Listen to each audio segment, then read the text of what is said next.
कांग्रेस का नेताओं में दो मतभेद हैं। पी चिदम्बरम ने आर्टिकल लिखा है, जो सबसे वरिष्ठ कांग्रेस के नेता है, कि मोदी जी ने ये बहुत अच्छा काम किया। कांग्रेस के नेता शशि थरूर ने भी यही कहा है। केवल एक नेता है जो प्रश्न उठाता रहता है, बाकी अधिकांश नेता इसका समर्थन करते हैं। ये मति भ्रम है और विश्व को दिखा दिया भारत ने कि भारत के ब्रह्मोस जो हैं वो ब्रह्मास्त्र हैं। इंडस वाटर ट्रीटी के समझौते को रिजेक्ट करके सबसे बड़ा प्रहार पाकिस्तान पर कर दिया। तो खड़गे जी की बात का तो मैं क्या कहूंगा, उनको बेचारों को वो तो वो है कि जो शंख में कान में जो बात कर दे शंख वो ही बोल देता है।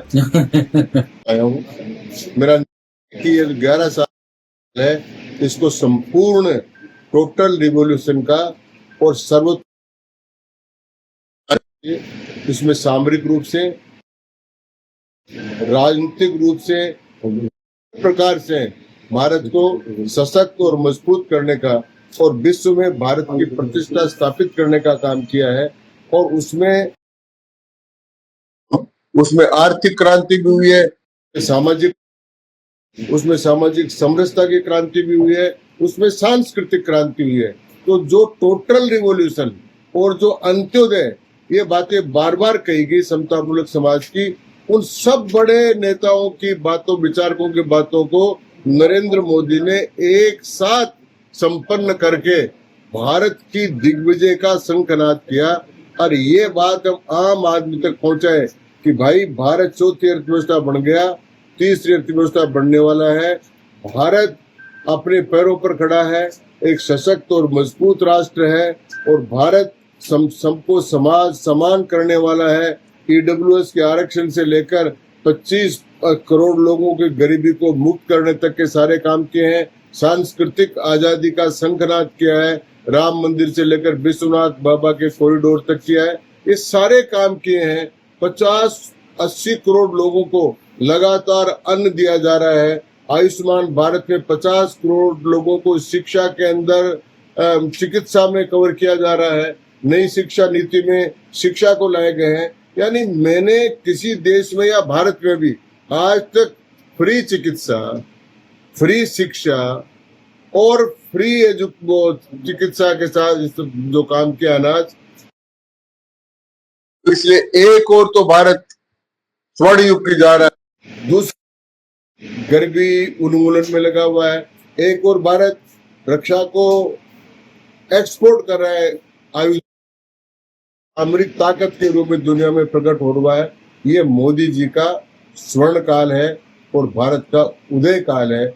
इन्हीं शब्दों के साथ हमने इन बातों को लोगों तक पहुंचाने के लिए आज प्रेस को। तो जो कांग्रेस है उसने सीज फायर पे सवाल उठाए थे। देखिए, कांग्रेस का नेताओं में दो मतभेद हैं। पी चिदम्बरम ने आर्टिकल लिखा है, जो सबसे वरिष्ठ कांग्रेस के नेता है, कि मोदी जी ने ये बहुत अच्छा काम किया। कांग्रेस के नेता शशि थरूर ने भी यही कहा है और कांग्रेस के नेताओं ने वैसे कहा है। केवल एक नेता है जो प्रश्न उठाता रहता है, बाकी अधिकांश नेता इसका समर्थन करते हैं। अशोक गहलोत जी ने कहा है ना आज, अशोक गहलोत जी ने कहा है सर इस पे ऑपरेशन सिंदूर को लेकर कि राजीव गांधी ने विपक्ष में होते हुए अपना समर्थन दिया था, इसके बाद पब्लिक उनसे जुड़ी और सब एक स्वर में बोलने लगे थे कि ऑपरेशन सिंदूर सक्सेस हो, लेकिन उस पे सवालिया निशान खड़ा किया है। कोई सवालिया निशान नहीं है, ये मति भ्रम है।